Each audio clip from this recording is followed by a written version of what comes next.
बरोज़े क़यामत अल्लाह ताला की ज़ात लोगों के दिलों च डालेगी कि हज़रत आदम अलैहिस्सलाम की तरफ जाओ। साढ़े सुन्नी उलमा दा पक्का अकीदा माशाअल्लाह मुर्शिद पाक भी तशरीफ फरमा ने। पक्के अकीदे वाले लोग कुछ डायरेक्ट सरकार की तरफ ही जाएंगे या फिर ना ना ना ना कोई डायरेक्ट नहीं जाएगा। कोई नहीं जाएगा। सब पहले हजरत आदम अलैहिस्सलाम को ये मैं बयान करना ठहर जाओ बह जाओ।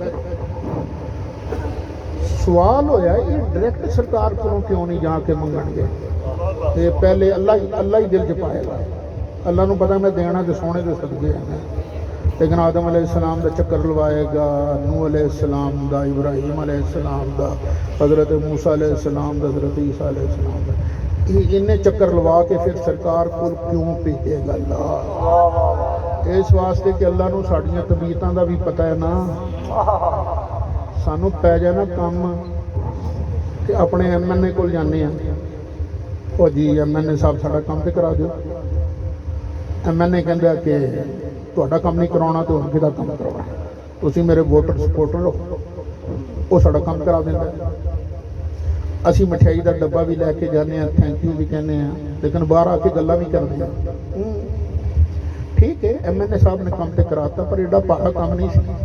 असी MPA साहब को तो गए ही नहीं ना, ये काम वो भी करा सकते सन। ये है ना असी तो फलाना भी करा सकता सी, असी उहदे कोल गए ही नहीं। जे सीधे सरकार को जाते ना तो कईयां ने कहना सी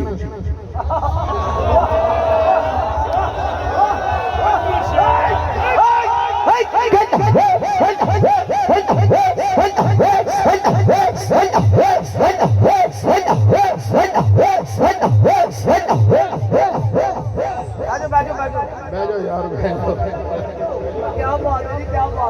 कईयां ने कहना सी लै कोई सरकार की कोई कमाल तो नहीं ना सी ते अब्बा जी आदम अलैहिस्सलाम कोल गए ही नहीं सा, उन्हां कोल जांदे ते ये काम ते वो भी करा सकते सन। असी ते नूह अलैहिस्सलाम कोल गए ही नहीं, उन्हां कोल जांदे ते काम ते वो भी करा सकते सन। असी ते इब्राहिम अलैहिस्सलाम कोल गए ही नहीं, हज़रत मूसा ईसा कोल गए, सरकार कोल आके सरकार ने काम कराता, ये काम ते वो भी करा सकते सन। पर यो खलीलो मसीह नजीयो सफी सभी से कहीं ना कहीं ये बेखबरी ये खलक फिरी कहां से कहां तुम्हारे हो गई तसल्ली।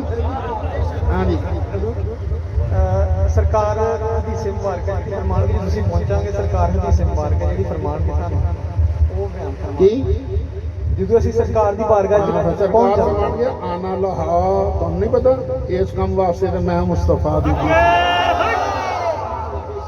ये